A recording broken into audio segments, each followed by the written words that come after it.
There exists a particular quality of quiet within a woman that does not create distance, but rather draws a man in with an almost gravitational pull. It is a silence that lingers in his mind long after he's walked away, an absence that doesn't extinguish feeling, but stirs a fire in the unconscious, the ancient, instinctual realm where logic holds no sway. This quiet has no roots in resentment or strategy. It is not a weapon.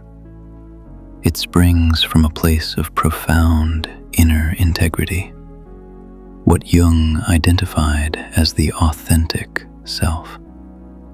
It is the mark of a woman who has moved beyond the fear of being left, who has navigated the shadows of her own psyche and emerged rooted in a wholeness that needs no external validation. So where does the power of this feminine quiet truly reside? Why can a presence wrapped in stillness be more captivating than a flood of words? And how can your own silence become not a wall, but a force that makes turning away impossible? This exploration will uncover the psychology behind the quiet that commands a man's deepest attention. What follows is more than a dynamic. It is a revelation of why you may have ever felt unseen, inadequate, or simply too much. And crucially, how to transform that very stillness into an undeniable power that ensures you are never again an option. Part 1. The unconscious cycle that creates distance. There is a silence that masquerades as control, but is, in truth, the sound of a soul in retreat. It is not the peace of self-possession, but the freeze of someone clinging to the hope that by saying nothing, they might be sought. But often they are not. And the longer the wait, the more is lost. Why?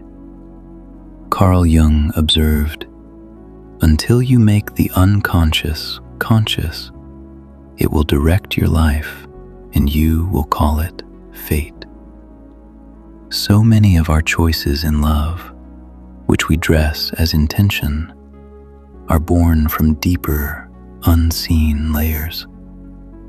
Where there is an unhealed wound of abandonment, silence is rarely a choice.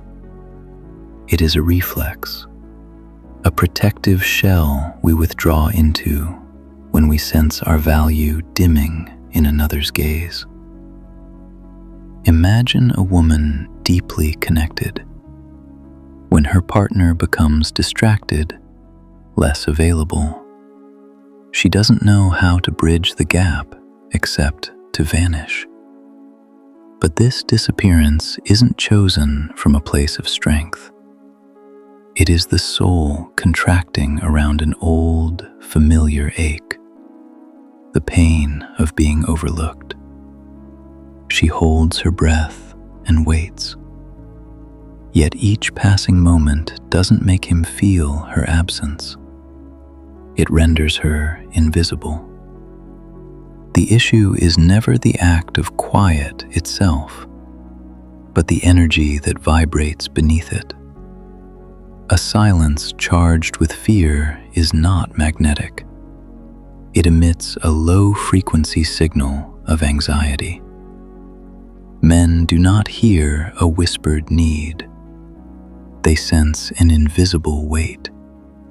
It feels like a silent demand on their freedom, a pressure that whispers, "My equilibrium depends on your return." This does not inspire devotion. It inspires exhaustion. Think of entering a room thick with unspoken expectations and disappointment. No one is speaking, yet the atmosphere is stifling. The instinct is not to move closer, but to find the door. This is what fear-based silence creates in a man's psyche. A woman shared her story.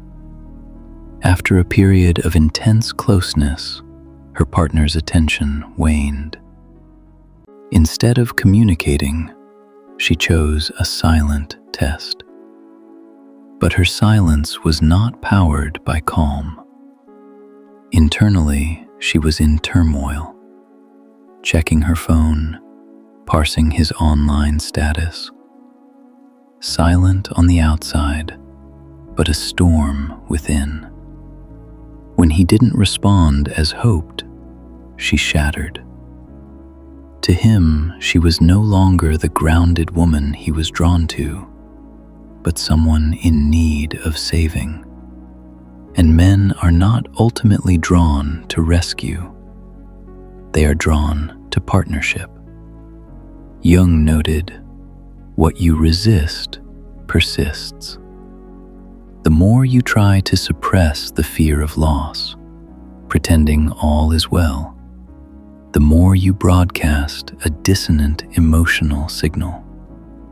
A man may not decipher your thoughts, but he will feel your energy. He senses when you are waiting, holding your breath for his next move. That is not captivating quiet. It is a quiet that makes him want to retreat. Psychologically, this state is a form of emotional freezing, a nervous system shutdown in the face of perceived threat. It is a defense mechanism, and defenses do not build bridges, they build fortresses. The real tragedy is not that he might leave, but that in your silent vigil for his return, you lose connection with yourself. If these words echo a familiar ache, do not look away. This recognition is the first light on the path. Part 2. The quiet of wholeness. The mark of individuation. If fearful silence is a stifled cry, the quiet of wholeness is the deep, resonant breath of a woman who has come home to herself. It is not an emptiness, but a fullness. Not because she has nothing to say, but because she no longer needs to speak to be felt. This is the stillness Jung pointed to when he wrote, "Who looks outside dreams, who looks inside awakes." True quiet is not a void. It is the most potent expression of a self that is complete. And that is what a man cannot forget. Not because he misses the sound of her, but because he feels the echo of her presence in his own mind. Such a woman isn't quiet to make him return. She is quiet because she has returned to herself. This silence is not a tactic, but a state of being.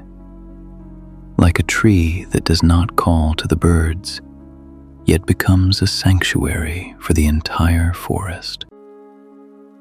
You see it in her gaze. It does not plead or probe.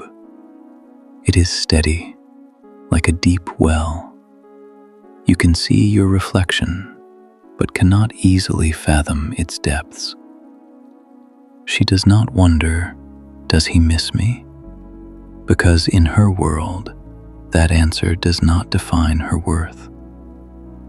From a Jungian view, this signifies a woman moving beyond identification with her wounded ego and integrating her shadow.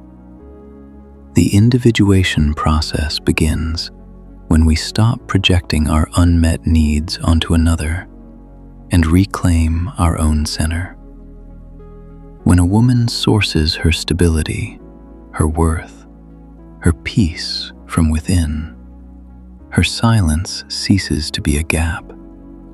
It becomes a sanctuary. Consider the archetypal image of the woman at the crossroads of profound loss, not screaming in resistance, but standing in a quiet, unwavering presence amidst the pain. This is not passivity. It is the ultimate strength, the capacity to be fully present with what is, without collapsing into it or fleeing from it. It is a symbol of mature femininity that has made peace with the cycles of holding and release. Jung wrote, "The most terrifying thing is to accept oneself completely." The woman who embodies this quiet has touched that truth.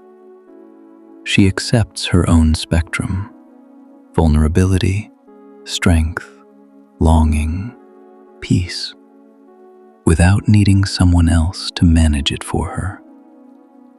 Modern psychology calls this secure attachment or emotional self-regulation. It is the ability to be the source of your own comfort.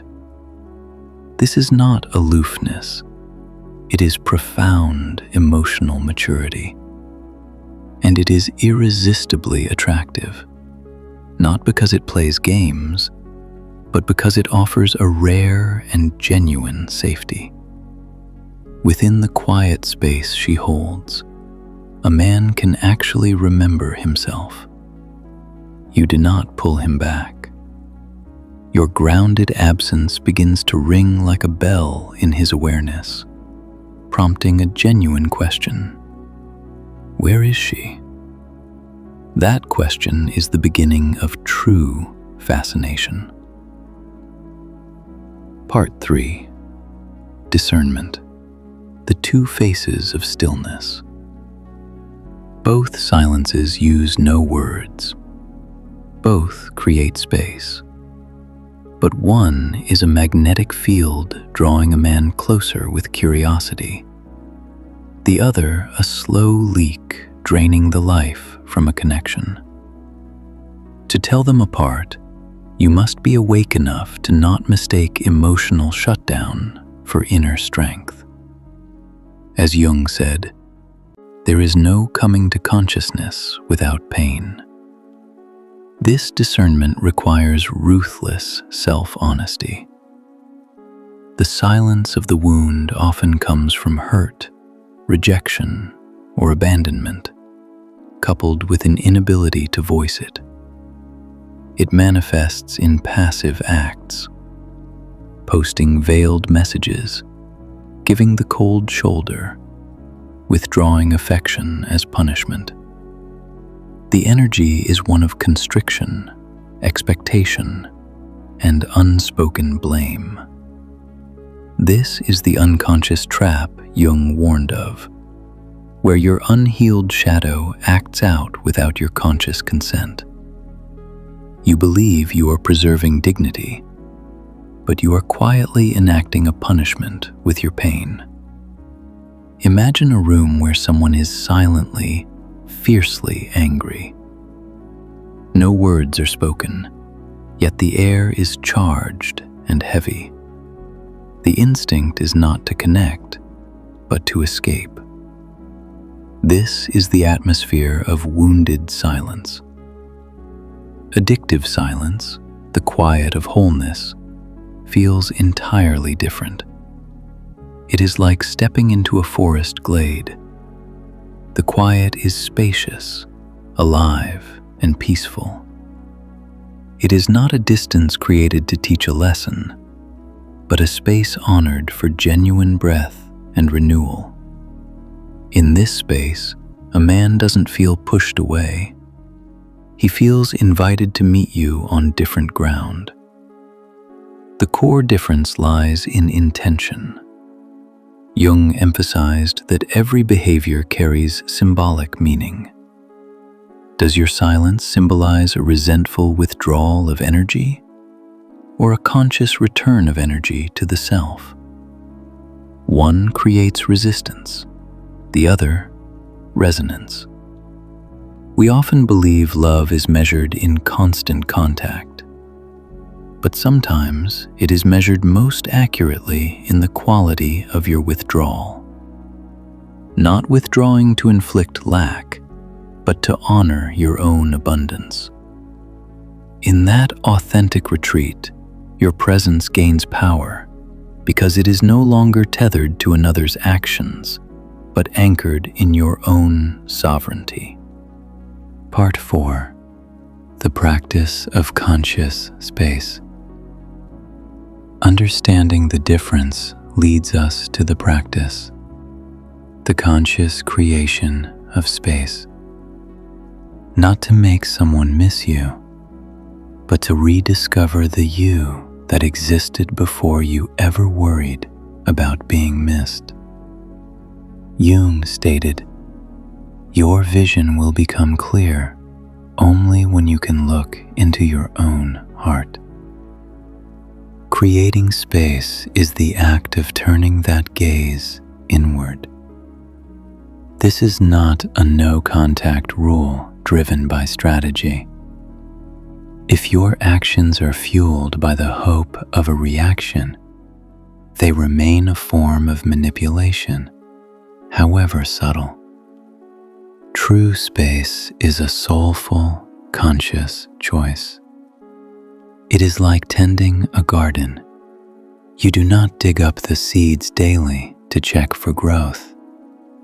You provide the conditions, then step back and allow nature its process. From Jung's perspective, this is how you reclaim your projections.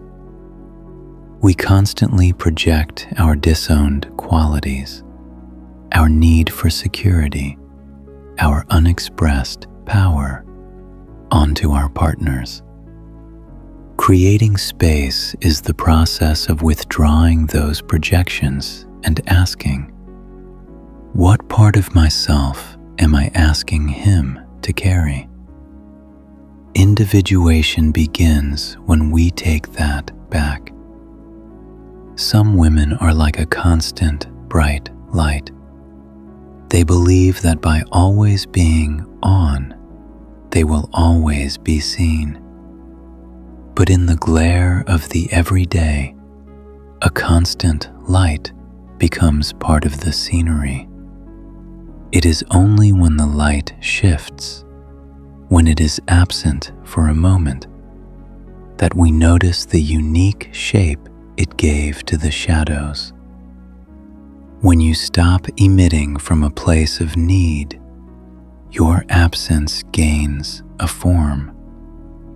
For the first time, the other person can feel what was always there, because they are experiencing the space where it once was.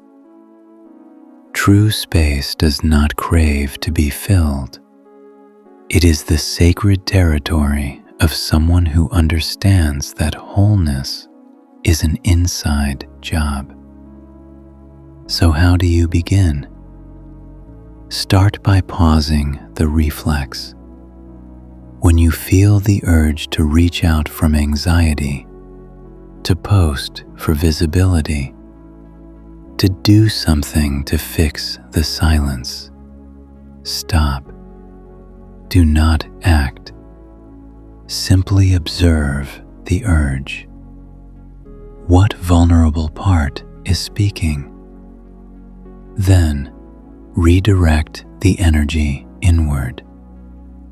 Instead of texting him, write in a journal. Don't write about him. Write to the part of you that feels uneasy. Ask it what it needs from you. Then, take a small action that honors your own life. Go for a walk. Cook a meal with care. sit with a book. This isn't about being busy. It's about being present with yourself. In this practice, you rewire your neural pathways. You teach your system that safety and validation come from within. And when the inner void is no longer a terrifying emptiness, but a fertile ground for your own growth, everything changes. You no longer need to be remembered. You become inherently unforgettable. Part 5. The woman who is simply herself. The woman who leaves a permanent imprint is not the one following a script. She captivates precisely because she has stopped trying to captivate. She isn't mysterious by design. Her authenticity is the mystery. She has stepped into what Jung called the privilege of a lifetime, becoming who you truly are. Her allure is not a crafted persona, but a frequency. It radiates from a soul that has ceased contorting itself to fit another's expectations. A therapist might describe this as a self-sustaining gravitational field, an energy that exists simply because she has stopped abandoning herself. To a man accustomed to pursuit or games, this is disarming. Here is a presence he cannot control, cannot fully predict, and yet feels deeply compelling to be near. It evokes not a challenge to conquer, but an invitation to witness. Think of a mountain. It does not beg to be climbed. It simply is, monumental and secure. Some will be inspired to ascend. Others will appreciate it from afar. The mountain's value is unchanged by either. The woman rooted in self is similar. She is her own complete ecosystem. This shift is the heart of Jung's individuation, moving from the ego, which seeks validation, to the self, which simply is. You cannot fake this. You cannot perform wholeness while secretly checking your phone. A man may not know your thoughts, but he will feel the energy of your dependency. The path back is built in daily, mundane choices. Claim time for solitude. Engage in activities for the sheer joy of them. Dance alone. Create messily. Walk without a destination. These are acts of reclamation. They are not done to become more interesting to others, but to become more interesting to yourself. As you fill your own cup from an inner well, your energy shifts from seeking to emanating. Part 6. The homecoming and the test. And then, by the quiet logic of energy, he may return. A message, a call, a tentative reach. This moment is the final test. Have you truly built a home within yourself, or were you merely camping in solitude, waiting for him to bring you home? Jung said, "We meet ourselves time and again in 1,000 disguises." His return is one such disguise. You are not just facing him, you are facing the part of you that once believed his attention was the source of your peace. If that part is still in charge, you will respond with relief, with an outpouring that shows your waiting was for him. If you have truly come home to yourself, you will respond from a place of grounded presence, calm, clear, neither cold nor overly eager, like deep water, undisturbed by the pebble dropped into it. When he returns, do not abandon your newfound center. Do not rush from your path to meet him on his old one. If you were in the middle of your own life, stay there. Let him see that your world did not pause in his absence. It deepened. This is how a new dynamic is born, not from old patterns of pursuit and retreat, but from two whole individuals choosing to connect. This is the final proof of your inner work. If your heart still trembles with the fear that he holds the key to your wholeness, his return will unravel your progress. But if you can witness his return with quiet curiosity from the solid ground of your own being, you have already won the only battle that matters, the one for your own sovereignty. If this journey resonates with you, let me know with a like. It is a signal to yourself and to this space that you are choosing awareness. If you wish to continue this exploration of psychology, self-reclamation, and authentic power, subscribe to the channel. Conclusion.